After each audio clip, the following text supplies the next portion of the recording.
so cringy. Hi, my name is Isabella, and I just wanted to dump my opinions, even though nobody asked for them, and I'm sure nobody really wants to hear them. But I was prompted to make this because I was watching Brittany Broski's 8th podcast episode, and she was I think the topic was enemies to lovers, and she was talking about Sarah J. Maas and A Court of Thorns and Roses. And I don't know, I just kind of wanted to talk about some opinions that I had, why I think the way I do, why I have set opinions. But yeah, this is gonna be kind of a pretty bad video because I don't have a script. I am kind of just really winging it here. I'm gonna see how much my opinion can carry me throughout this, but we'll find out. So, A Court of Thorns and Roses. Now, before you question my credibility, first of all, I have read pretty much all the books, and I have annotated them. Even though I kind of say annotated loosely because I literally just I had a color system. So I just marked you know what color system is, come on. I have also read Throne of Glass, and I read just this first book actually, and I've also read Crescent City, the first one. So I've read a lot of her work. Okay, this is kind of just spoiler, obviously I'm going to talk about spoilers, but it's kind of just what I think of it. It probably would make more sense if you have read it, but if you have not, I'll try to mark where I talk about spoilers and where I don't. Okay, A Court of Thorns and Roses, pretty much from what I've heard, is kind of a loosely based on Beauty and the Beast, I think, a retelling. So, but also a mix of Hunger Games, mix of, I don't know, maybe I think those are the best two ways to describe it. The main character, her name is Feyre, she's 19, and to be honest, she's kind of a Mary Sue. I hate to say it, she's a Mary Sue. She obviously goes through trials and tribulations, a trial quite literally, but what I'm trying to say is that a lot of what she goes through, she comes out just fine on the other end without with little to no training beforehand. And if you have read it and you say, no, she did have training, she was a hunter. Okay, let's stop. Let us be so real right now. You are telling me this is not Katniss Everdeen, okay? I can see the inspiration. I can see why you might think that, but you cannot tell me that this girl who has been hunting rabbits and deer for the past 2 years of her life, maybe 3 years, I don't quite remember, she can now enter this mythical fairy world and be fine. I do not buy it for a second. But another disclaimer, I will say, I actually enjoyed reading these books when I first picked them up. I read the first one and I was like, oh, I need the second one immediately, But also, I kind of didn't understand why TikTok had given it as much hype as it did. And for the most part, I really did like it. But having said that, once I read a lot more of her work, and when I started to diversify my my palette, when I was starting reading more, not even diversify that much because I typically like to stay within the fantasy genre. But when I've read better works of fantasy, I kind of reflect back and I'm like, yeah, maybe this wasn't that really good of a series. Don't really have that many comments one by one for A Court of Thorns and Roses, but one of my opinions is that I just don't like Feyre. I don't think she's a good main character. She's a Mary Sue. She doesn't get handed everything, but she pretty much gets handed everything. And one of the main problems I had with this book was kind of the pacing and the overall formula of it, I guess. It took quite a while for things to get started. And I want to say halfway through the book, I was like, what's the conflict? What's going on? What am I doing here? What is she doing here? We get introduced to, I guess, kind of the main conflict pretty early on. The fairies in the fairy realm have a curse and they have to solve it, I guess. I don't know. I did not go back to read these for this. Literally, I saw Brittany Broski's video. I saw a clip of it on TikTok. I went to the podcast. I wanted to hear what she had to say, and I was like, yeah, I don't agree. I don't agree with what she has to say about Sarah J. Maas. So I was like, let me just put my own opinion out there for whoever wants it. So, Court of Thorns and Roses, structurally, I did not like. The kind of conflict that we come to pretty late on, which spoiler warnings, she goes through these like trials or tests, I think she calls them, and it literally only lasts like a couple pages for how long that it's supposed to take. Like, I remember at one point it just completely did like a time skip. It was like one of those where she was being kept in a dungeon in between her tests, and it was like, I don't know if months or weeks or days passed by. I think it was months, like 3 months. Again, please do not fact check me. Or fact check me, please. I don't really care. But it did not last super long. Okay. Really quick, I just noticed when I was editing this video that I sort of misspoke at this part. I had mentioned that the trial, like the main climax of the book, only lasted a couple pages. And I don't know why I didn't do this beforehand, but I went to go check when it actually started, and it kind of begins around chapter 35-ish till the end, sort of. Yeah, sort of to the end. So, like, this is how much it lasts for. This is everything before. And I think what I meant to say was that the actual trials that take place, like all 3 of them, the events that happen during the trials then only last a couple pages. Like, the second trial I had thought was pretty poorly done. It was kind of a bogus trial for how evil Amarantha, is that her name? Amarantha? It was a pretty pathetic trial for like the hype that she was given and kind of like how sinister she was made out to be. I was like, a riddle? Really?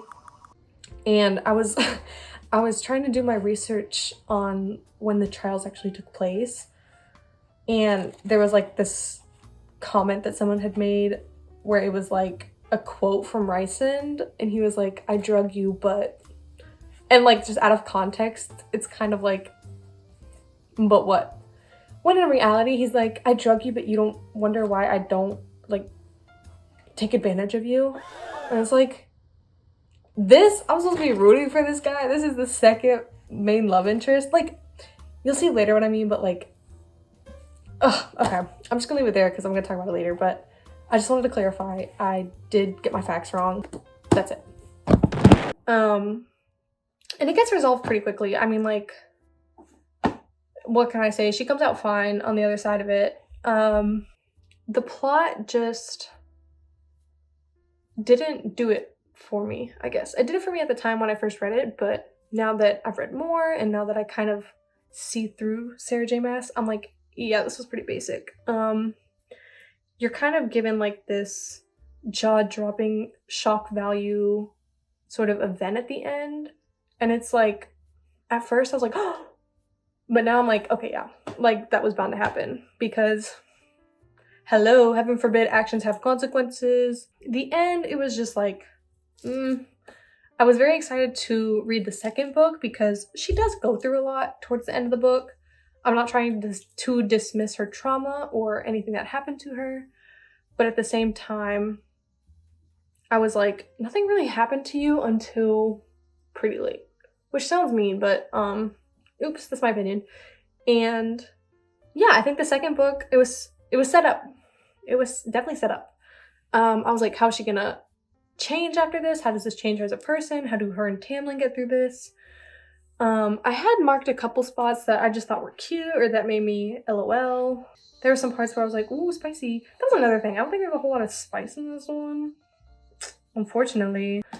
And Rysand gets introduced, I don't know. I'm not gonna pretend like I know when he appears, but he appears at some point in this book. And already I think he's kind of better than Tamlin. Or, actually, no. I didn't like him that much. I thought he was weird. I thought he was creepy. But Tamlin, I thought was like, give me something, dude. Like, I don't know. Tamlin, do not care for. Rysand, he was weird in this one. Feyre, I don't like. But overall, I really liked reading the first book. I thought it was interesting. I was like, okay, like I see the premise, I see the world building. The world building was cool. And I thought once I got done with the first book, maybe something would change in the second book. And let me tell you guys, this book, I really did enjoy when I first read it. We get to know more about Rysand and how Feyre kind of dealt with all that had happened to her in the first book. But at the same time, once I started reading it, I was like, why would you not talk to Tamlin about this? Like, why would you not be adults and communicate? And you might be thinking, but Isabella, she's like 19, she's like 20. Why would she know how to do that? And I'm like, okay, true, but I counter. Tamlin is like an immortal being who has had people around him his whole life. Why would he not try to communicate with a girl who literally like just sacrificed herself in the first book? And like you wouldn't think to like help her, and it just was also very uncharacteristic of him. I thought like he really did seem to love Feyre in the first book, so I was like, didn't really believe that he would switch up that fast in the second one. And honestly, that's kind of still my opinion throughout the whole series. Tamlin was kind of tossed aside. Like, she rewrote his character pretty much so that Rysand could be like the only one for Feyre. And even on Goodreads, I saw reviews where people like had speculated about the whole like Rysand and Feyre mate thing, even from the first book. So I was like, okay, yeah, they're probably going to get together. And a lot of what Rysand did in the first book is explained in the second one, but I still thought what he did in the first book was kind of creepy. So like, these characters just feel like completely different characters for me, at least from the man standpoint, like, or the men's standpoint. Because the men really just did like a 180. I was like, oh, Rysand actually wasn't that creepy. Tamlin, you're actually kind of an asshole. Feyre, you're still annoying. I don't know why either guys want you.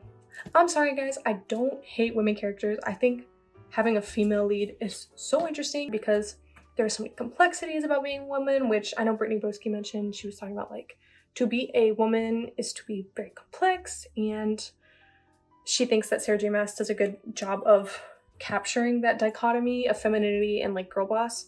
I don't think so. I think Feyre is just a mouthpiece for pretty much any generic like female heroine. She doesn't have a whole lot of nuance to her, TBH. Like she just acts as a mouthpiece for the plot, I think. Like, we know what's happening because of her and because she's telling the story, but at the same time, I just don't think there's much to her as a person. She took care of her sisters and her dad, and I was just like, girl, you need to stop. You are not all this. Maybe I'm just jealous. Hey, maybe. You guys let me know if I'm just jealous.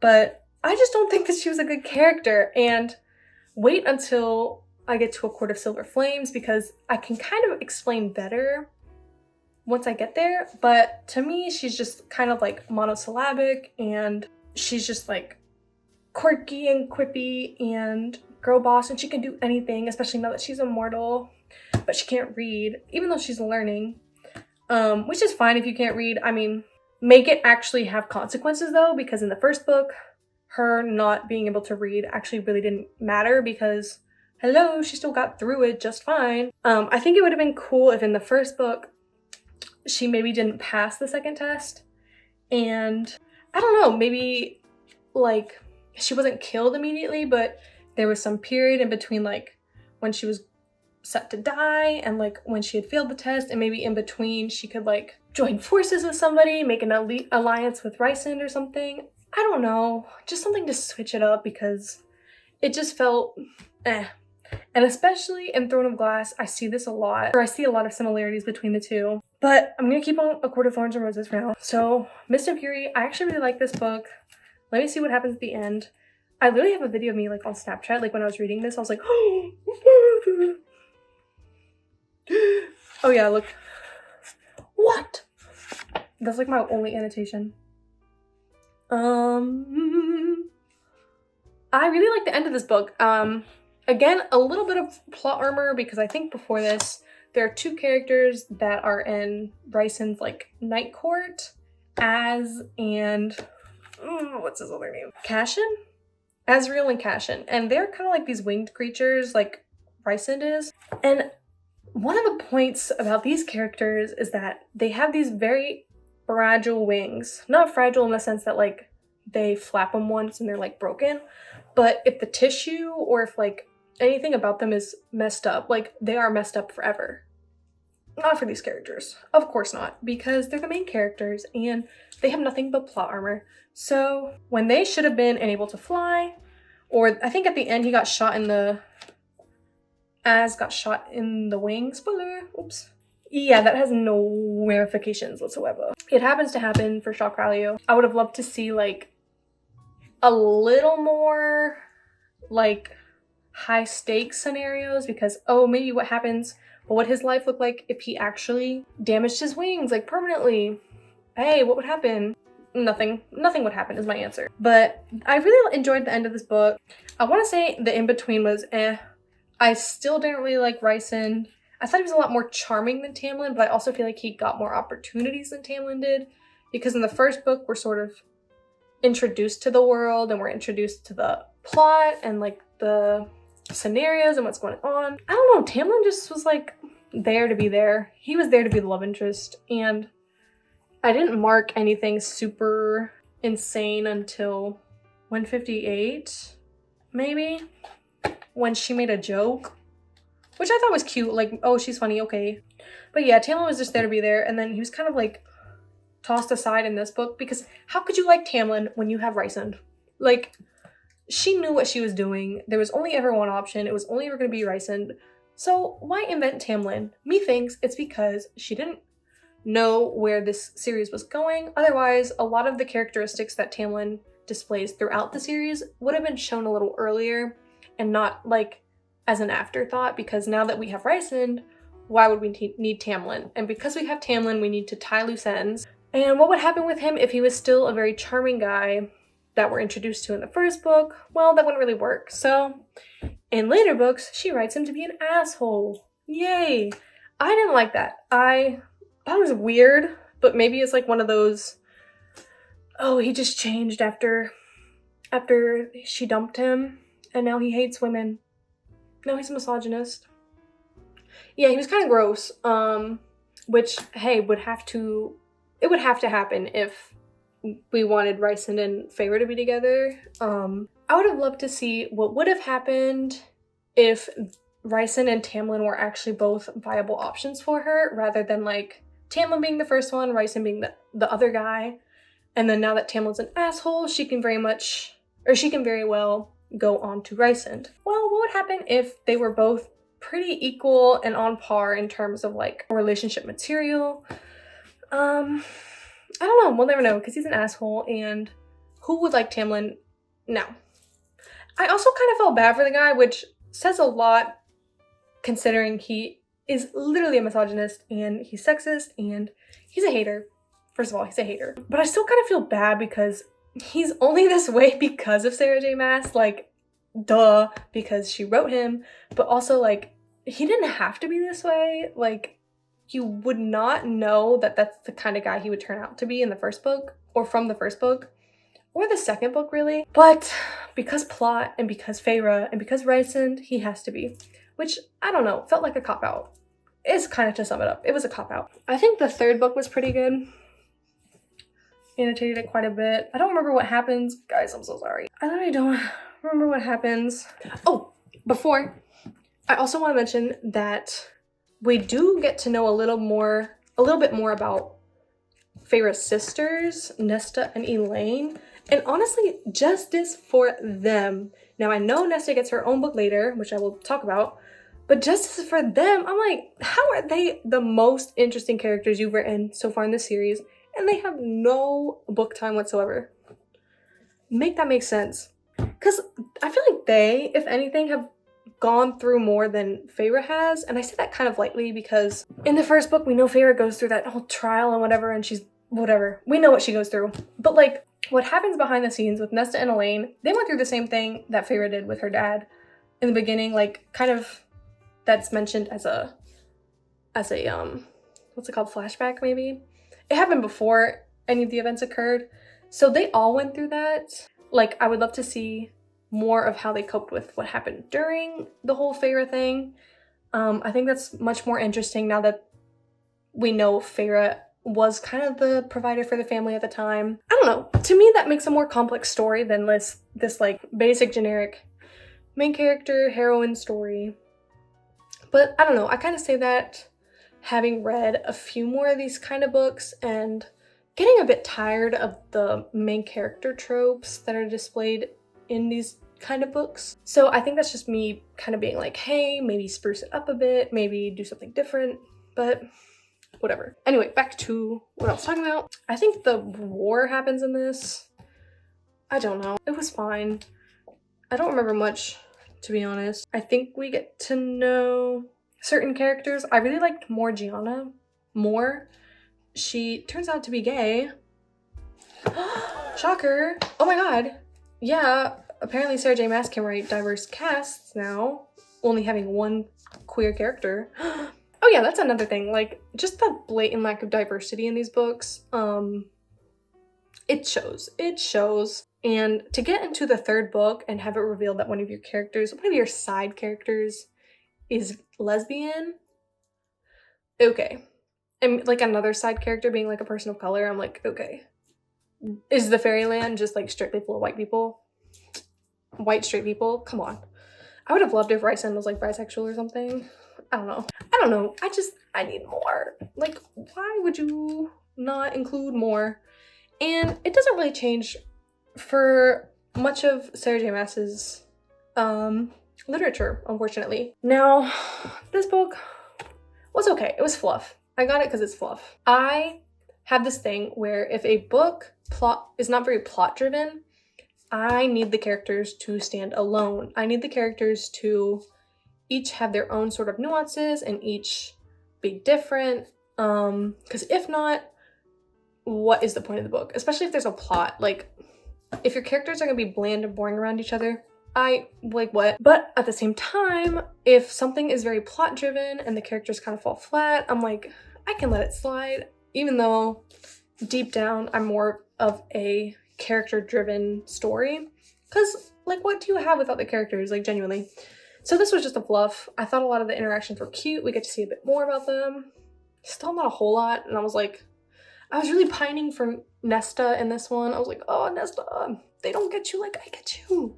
But yeah, I kind of forget what else happens. I think Nesta and Elaine become more involved in this book, which I appreciated. A lot of the Spring Court characters get tossed aside, especially Tamlin, because he sucks. Yeah, I don't know. I really enjoyed reading them the first time around and before I had gone on to other books and series and before I started reading other authors and before I had kind of read this book. Before I read this book, I was fine with all the other ones. This book, I actually really enjoyed. I bought this hardcover, as you can see. I bought this on a vacation because I was like, I need this book right now. This, I really enjoyed. I didn't annotate as much, which honestly, reflecting on it now, I'm like, okay, there weren't a lot of like moments I could color code because it was just kind of like a very well fleshed out book. And because there was so much plot, I just wasn't like marking as much, like, oh, this was cute, oh, this was spicy. Like, I love Nesta. I am a Nesta defender. I love her more than Feyre. Feyre is so annoying and she's so pretentious and she's so full of herself, and you can really tell in this book right here, because she tries to lecture Nesta and Nesta's like, what are you telling me? Like, because I had to get belittled by my little sister who's now like queen and she's immortal and she's like pregnant at like 22. Yeah, I would be like, what are you talking to me about? Nesta has a lot of unresolved trauma and she has a lot of unresolved conflicts within herself throughout this book. And it was very refreshing to see, because in the other books, you don't really get that with Feyre. Feyre paints. She paints what she thinks. I have this headcanon, and I'm pretty sure a lot of other people do, that she's a terrible painter. Maybe I'll insert this like meme about it that made me LOL. Who's that? It's my mother. You have her eyes. But Nesta, she has to deal with the loss of her father and kind of like the loss of the life that she had before. And now she, unlike Feyre, is a bit more begrudging. Is that a word? Begrudging? I'm gonna sound so stupid. She was a bit more hesitant to kind of intermingle and assimilate with the culture, which I appreciate because, hey, not everyone is a super girl boss heroine like Feyre. Maybe some people have a bit more trouble with that. So I thought that book did really well. Nesta's just a very interesting character. She's a bitch. I mean, she was written out to be so in the other books, and I love it because someone needs to put Feyre in her place, if not Nesta. I really liked her relationship with Cassian. I still feel like it shouldn't really have happened, but it was hinted at for so long. I don't know. I kind of headcanoned Nesta to be like away from all that and not really interested in guys like that. But I can kind of see why she would need to be for a lot of her character arcs to be resolved. Which, in my opinion, is stupid. You don't need a guy to resolve your character arcs. But at the same time, I understand that relationships can be beneficial and they can help you as a person. So I'm gonna let that slide for my girl Nesta because I love her. There are other characters that I was more, what's the word? I was more keen to, I would say. I really loved the two girls. I forget their names, so clearly I didn't love them enough.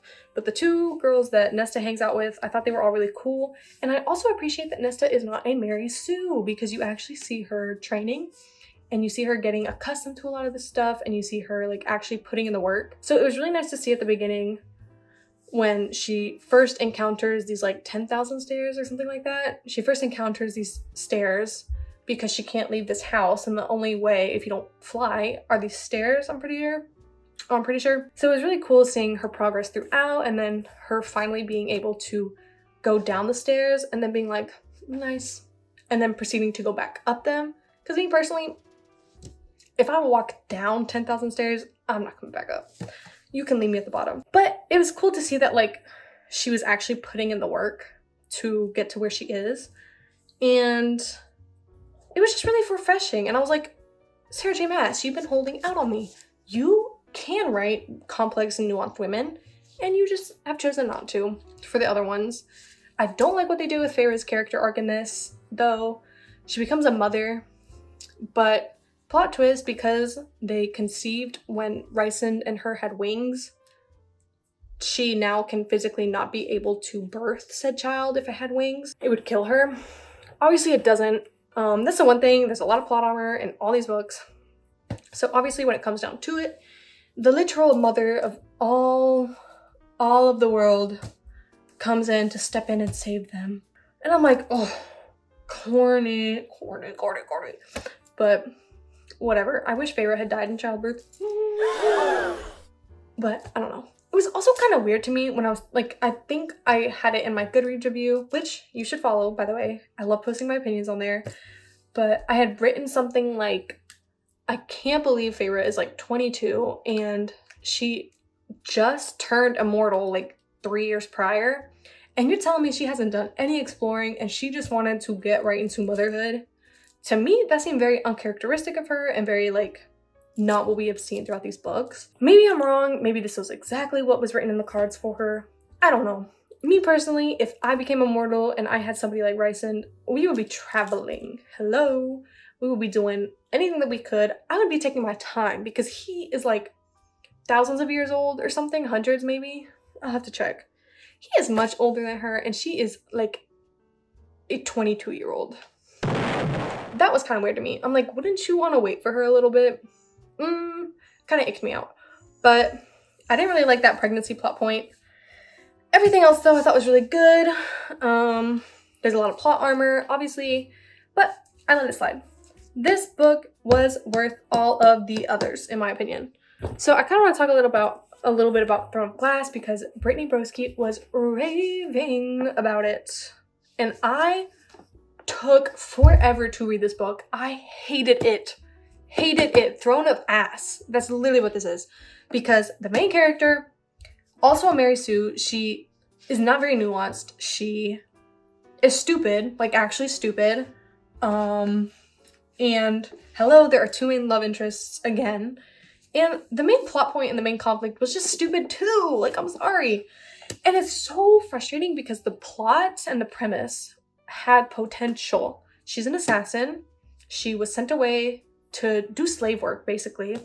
And then the prince comes to seek her out for this competition that they're having at the court or at the palace, whatever. And she's like, okay. Yeah.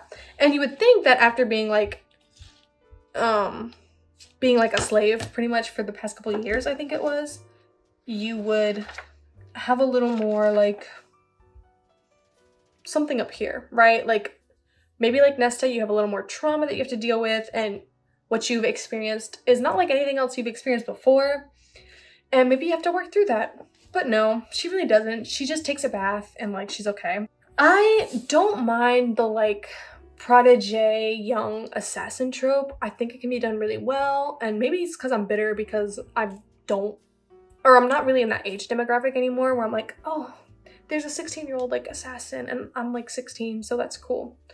I can kind of see through that now. And that's kind of what I felt like for this. I also had a review for it where to best sum it up, it's a piece of Wattpad fiction. I don't know how this got published, and I don't care to read the rest. I'm sorry if it gets good. I don't care, because I don't care about her. I don't care about the two love interests. I don't care about any of it, honestly. There's like some overarching mystery, some overarching, I don't know what to call it, and I just didn't care. I'm sorry. And one of the plot points was she's in disguise at the castle because she's Ardalin's greatest assassin and everyone knows her name. So because of that, she's in disguise, only for the disguise and the reveal to not matter. It had no grounds whatsoever. It had no ramifications whatsoever. And I was like, are you kidding me? She was undercover for what? Hello, for what? Again, the only interesting character was some side character. She was like a princess from some far off place. I think she was also like the only woman of color, I believe. So, hey, props to you, Sarah J. Maas. You actually wrote in a woman of color. Sorry if you can hear that squeaky toy. Yeah, again, a side character was better than the main one. There was this other review that I had read. I'm sorry, I'm a sheeple, guys. I read reviews, and if I agree with them, it's confirmation bias. So I referred to them. But it was like, you would think she'd be a little more skeptical with her surroundings and with her well-being. Like, there's a point where there were chocolates under her pillow, and she just acts like she's 5 years old and she eats them. I'm like, girl, what if they were poison? There is a mass murderer on the loose, and you're eating the chocolates. And also, like, I just didn't care about Dorian and Chow. Ugh, I didn't care about them. She's stupid. She gets plot armor, obviously. What can I tell you? I would have written her so different. I would have done you so different, Selena. I think this was a Cinderella. Not spin-off, but it was a retelling or based off of Cinderella. It was not good. This is a piece of Wattpad fiction. And also the age range is like 18 to 22. And I'm sorry, we need to age things up. I'm sorry, we have to. We have to, because I am no longer convinced that any 19-year-old is capable of any of this stuff. Or 20-year-old. Hey, why would I care about the romantic relationship of a like 17 and 18-year-old? Like, why am I supposed to care? I need them to be grown. That goes for you, Feyre and Ryson. I hated this book. Hated. It took me forever to read, like literally months, and it took a toll on my 2022 reading goal, because this just took me forever and I didn't want to read it. And every time I put it down, I wanted it to stay put down. I did not want to pick it back up. That Throne of Glass, it is very much kind of the same formula that the first Court of Roses follows, because the main conflict does not last that long at the end. It kind of has that attention-grabbing shock value factor towards the end as well. And everyone is witty and they banter, and it's the same person. I'm sorry. It is. Sue me. Now, what really has me fed up with Miss Sarah J. Maas, A Crescent City.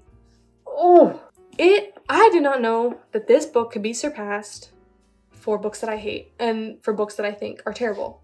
But Crescent City somehow managed to exceed that expectation. I did not like Crescent City whatsoever, and it was 800 pages! Now, am I stupid for reading all 800? Yes, but in my mind, I was like, what kind of weight does my opinion have? What grounds does it stand on if I did not finish this book? Because I didn't want people to be like, oh no, you just had to wait until page 700 for it to get good.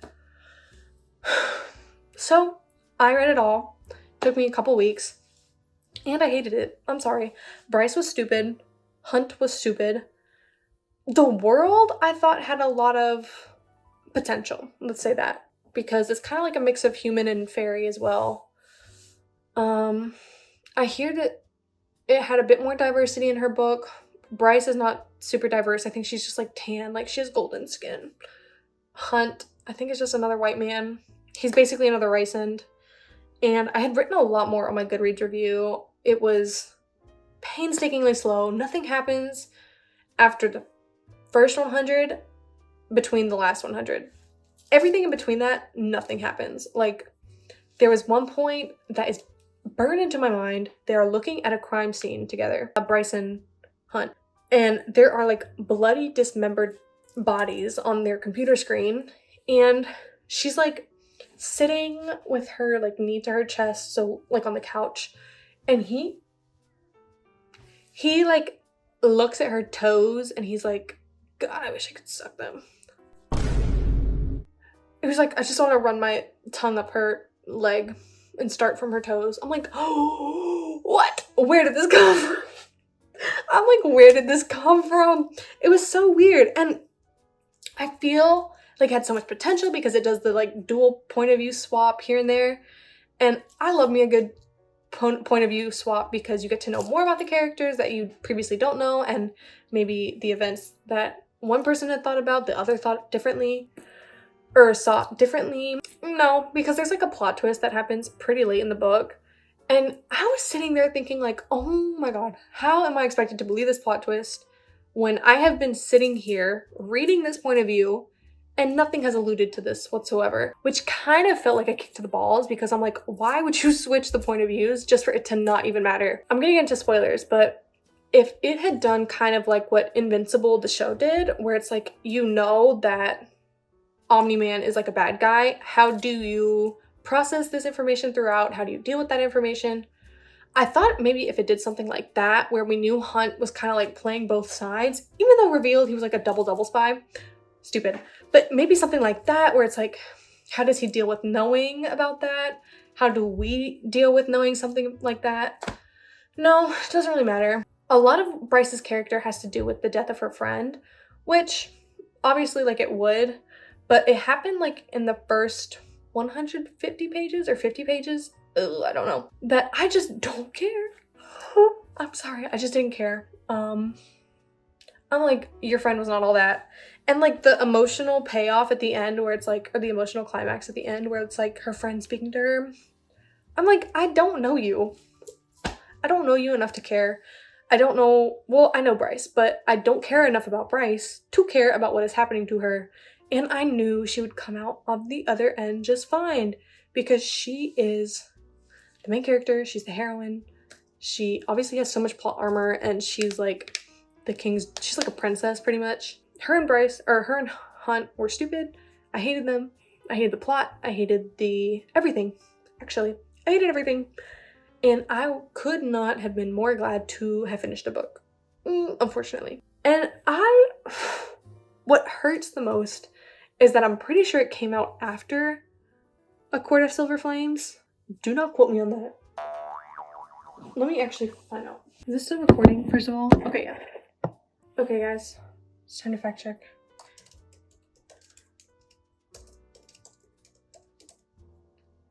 Okay, Court of Flames 2021. Okay, just kidding. House of Earth and Blood, the first Crescent City, came out 2020, and Sarah J. Maas's Silver Flames came out 2021. But I clearly, as you just saw, did not know that. So I was like, oh, I love this book. Maybe she has more of like the same kind of themes and motifs throughout in Crescent City. And I was wrong. I was like, how are you going to feed me another thrown of ass piece of fiction when you are capable of writing something like this? That book pissed me off. I don't care about Sarah J Maas's straight couples anymore. I don't care. I know they're gonna get together, so their relationship arc has no meaning for me whatsoever, has no sort of weight at all. I just don't care. I know what's gonna happen. It's predictable. Lo and behold, Sarah J Maas's formula of something super shocking at the end happens, and the book ends. That's kind of pretty much my take on Sarah J Maas. I think she as a... Oh, one last thing. I saw some review for the second book, this book, about the word mate and how frequently it is used. It is used so much, it is disgusting. Like, I don't care about mates anymore. Like, you sound like animals, and I don't care. I don't want to read that. I don't want to hear it. I don't want to see it. I'm done with that word. What else? I don't know. Basically, overall, I was prompted by Brittany Broski's opinion on Sarah J Maas. And I was like, I actually have a different opinion. So I wanted to talk about that, and I think, kind of like I said earlier, I had just read more works of fiction that I think did tropes better or did certain scenarios better than Sarah J Maas could. And so with a lot of hindsight and with a lot of reflection, I was like, yeah, these books are kind of mid. I hate to say it. I hate to say it. But yeah. Like, look at how many books there are for this. You are tripping if you think I'm gonna read all those. If I didn't like the first one, I'm not reading any of those. You guys see that? I'm not reading any of those. I'm sorry if they get better. I don't care. I don't care. I don't care about Selena. I don't care about any of the characters. So I don't care about reading the rest. That's it. But yeah, hopefully you agree with my opinion. But if you don't, I would love to talk about it more. Maybe you guys can educate me on something that I missed. I usually get really defensive when my opinion is challenged. So we'll see. At the same time, I'm also very herd mentality. So if a lot of people think one way, I'll probably think the same. But I'm trying to be better, which is why I have this hot take of not liking Sarah J Maas. That's kind of my opinion on her. I really like talking about my opinions. I like consuming media, and I like talking about said media that I've just consumed. I think it's a really cool form of art in and of itself. And I love YouTube's like commentary and video essays. So I thought, hey, maybe I could join that community. We'll see. That's all I have for now. Maybe in the future I'll post some more of my opinions. Maybe I'll post something else. Who knows? Thank you for watching if you made it this far. I hope you liked it. And yeah, bye.